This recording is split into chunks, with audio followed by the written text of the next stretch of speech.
श्री स्वामी समर्थ. बघा, समर्थ आपल्याला कोणापासून सावध राहायला सांगतात, तर समर्थ म्हणतात की नकारात्मक लोकांपासून नेहमी आपण सावध राहिले पाहिजे. नकारात्मक लोक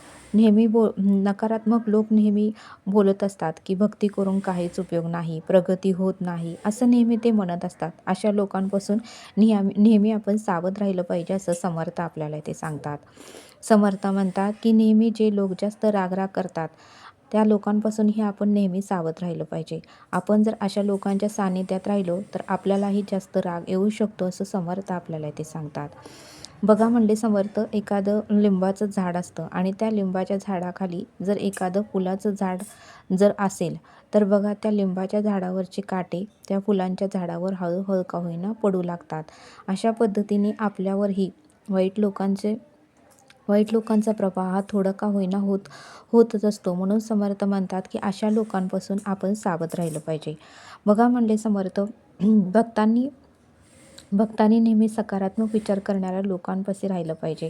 नेहमी शांत लोकांमध्ये राहावे की जेणेकरून आपली भक्ती उत्तमाची होते आणि आपल्यामधले विषय आहेत ते हळूहळू का होईना शांत होतात, असं समर्थ आपल्याला ते सांगतात. बघा, समर्थ म्हणतात की कोणापासून सावध राहावे, तर चुकीचा मार्ग दाखवणाऱ्या लोकांपासून आपण नेहमी सावध राहिलं पाहिजे. नेहमी खोटं बोलणाऱ्या लोकांपासून आपल्याला सावध राहता आलं पाहिजे. आणि बघा म्हणले समर्थ, आपल्याला अशा लोकांपासून सावध राहता आलं पाहिजे की जे आपल्याला नेहमी टेन्शन देतात, नेहमी आपल्याला घाबरवतात, नेहमी आपलं खच्चीकरण करतात आणि नेहमी आपल्याला की तुला जमतच नाही, तुला येणारच नाही, तू हे करू शकणार नाही, तुझी तेवढी पात्रताच नाही, असे बोलणाऱ्या लोकांपासून आपण नेहमी सावध राहिलं पाहिजे. कारण प्रत्येकामध्ये सामर्थ्य एवढं आहे, एक अंतरीचा आत्मा सगळं काही करू शकतो. या परब्रह्माने, ईश्वराने ही सगळी सृष्टी निर्माण केली आहे. प्रत्येक देहाला अशक्य अशी कुठलीच गोष्ट नाही. तो जर मनात आणला तर तो काहीही करू शकतो. कारण त्याच्या आतमध्ये अंतरीचा आत्मा आहे, त्याच्या आतमध्ये भगवंत आहे, त्याच्या आतमध्ये स्वामी आहेत. त्याला अशक्य असं काहीच नाही, असं समर्थ आपल्याला ते सांगतात. मग समर्थ म्हणतात की असं आपलं खच्चीकरण करणाऱ्या लोकांपासूनही आपण सावध राहिलं पाहिजे, असं समर्थ आपल्याला ते सांगतात. नेहमी मत्सर, नेहमी तिरस्कार आणि नेहमी स्वतःचंच खरं करणाऱ्या लोकांपासूनही आपण सावध राहिलं पाहिजे. काही लोकांची सवय असते की मीच हुशार, मीच शहाणा, माझ्यासारख्या या जगात कोणतंच नाही, मी सगळं काही करू शकतो, मीच पुढे जाऊ शकतो, मी श्रीमंत आहे, सगळे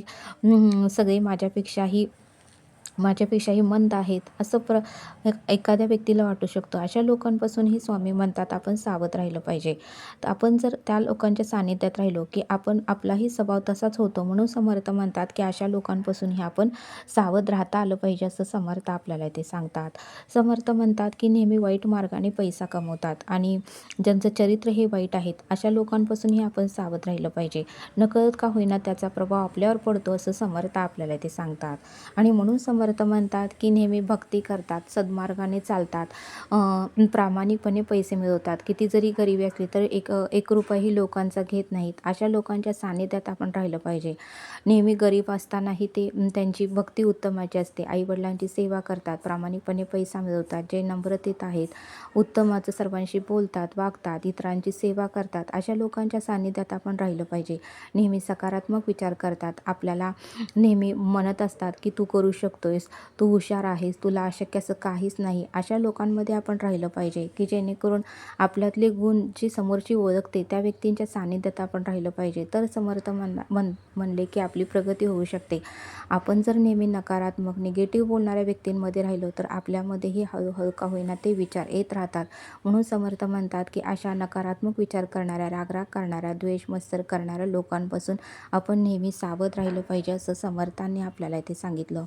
म्हणून समर्थ म्हणतात की नुसतं नामस्मरण करूनही उपयोग नाही. नामस्मरणाबरोबर आपल्यामध्ये नम्रता हवी, आपण इतरांची सेवा केली पाहिजे, आपला स्वभाव ही उत्तमाचा पाहिजे की जेणेकरून समोरचा व्यक्ती त्याला काही मदत हवी असेल तर तो धावत येऊन आपल्याकडे त्याने मदत मागावी, असं एवढं त्याच्याकडे आपल्याबद्दल विश्वास पाहिजे, असा आपला स्वभाव पाहिजे, असं समर्थांनी आपल्याला ते सांगितलं. नामस्मरणाबरोबर ही गोष्टी असणे अत्यंत आवश्यक आहे, असं समर्थांनी आपल्याला ते सांगितलं.